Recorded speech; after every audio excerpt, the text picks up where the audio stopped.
Hello sa inyo! For today's ganap na samahan niyo akong gawin itong napakagandang cake na first time ko nga ang gawin. Bali, ayan yung board natin dyan. Nag-DIY lang ako. Nakita ko lang to kay Langga. And ganito yung ginawa ko para pag nagtusok nga ako ng stick ay madali lang siyang tumagos hanggang dun sa dami styro natin. Bali, meron nga ako nakikitang gumagawa na nilalagyan nila ng cling wrap yung dami styro nila tapos nirerekta na nila yung cake. Pero dyan nga hindi ko siya ginawa kasi nga natatakot ako baka maghulas yung pinaka-icing. Kaya ganyan na lang yung ginawa ko. Naglagay na lang ako ng board in between. Sa mga nakagawa na no, na naglalagay nga ng cling wrap sa mga dummy styro tapos naglalagay nga ng icing. Paki-comment naman mga mi kung hindi ba humuhulas yung icing kasi syempre di ba yung cling wrap, plastic yan. Medyo may pagkadulas talaga siya. So ayan, mabalik tayo nga dito sa cake. Bali, nag-double coating na nga lang ako dyan. Tapos ayan, syempre bago tayo nag-double coating dyan, chinilled ko muna yung first coating natin. Para ayan, kung makikita nyo, pagka ini-scrape or pinapahidan ko siya, hindi siya sumasama dun sa ating pinaka-red na icing.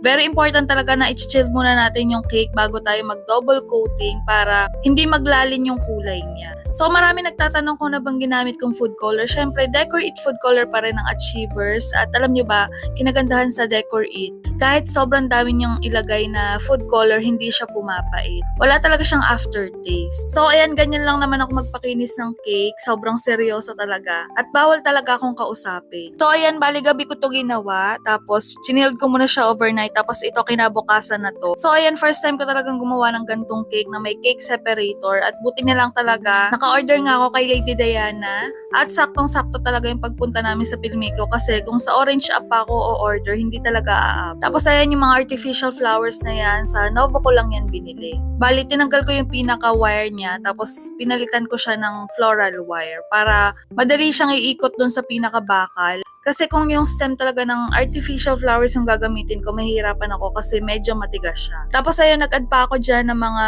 artificial flowers din, pero ibang texture na siya, yung parang foam. Pero dito ko na yung nabili sa baking store sa amin.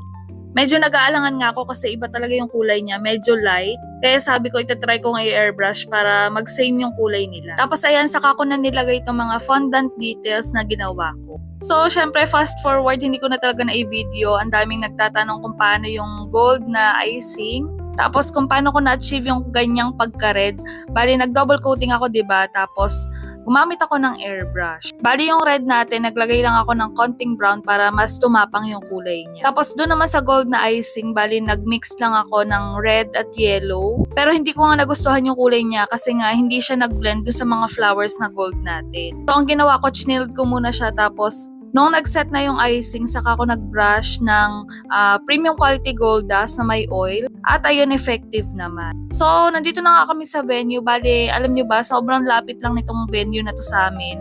Kaya sobrang pabor na pabor talaga tong cake na to sa akin. At syempre, medyo nakakakaba kasi talaga mag-deliver ng ganito kalaking cake. Hindi ko na rin nga yan binax kasi nga hindi na siya magkakasya sa kotse. At sabi ko, ayun, malapit lang naman. Tapos alam nyo ba, dapat dito talaga ako mag-assemble ng pinaka nasa top. Pero sabi ko parang ang hassle kasi nga, syempre nakakahiya mag-assemble doon. At hindi ko talaga trip na mag-assemble nga ako ng cake sa mismong venue. So ang ginawa ko, sinukat ko nga yung cake, yung taas ng cake, kung magkakasya ba sa kotse. At ayun, buti nilang nagkasya talaga siya.